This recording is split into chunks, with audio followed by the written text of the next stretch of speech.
So broader picture, this is how much information is packed into the first quadrant of the unit circle. And kids will always ask me, they'll say, Mr. King, why do I even need all this information? What is the point of it?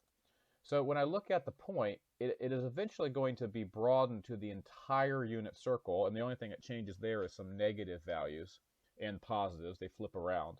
But the point of it is to think about something like this.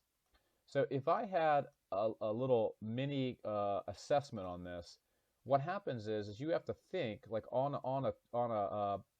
we start off basic with what is this, but when you move to solving equations or move to calculus or move to physics, sine of 45 is not something you type in the calculator. Sine of 45 means go back and look at your unit circle, and from the unit circle, look at sine. So if I were to think about that, this one is understood as x and this one is understood as y, and sine is y. So sine of 45 is root 2 over 2.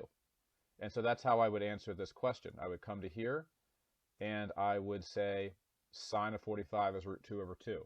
And if you actually type that in your calculator in degree mode, it actually comes out to the same decimal as this. But in physics and in calculus and in trigonometry, we don't want the decimal. We want this.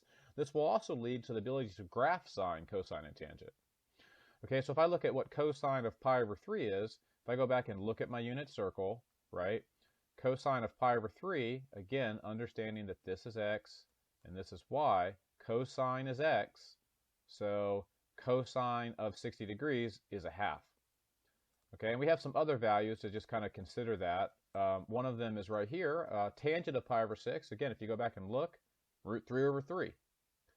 Tangent of 90, that's maybe one of the easier ones, because if you think about 90 degrees, with that Hoy-Vux argument, this is 90 degrees, this is a vertical line, that's undefined.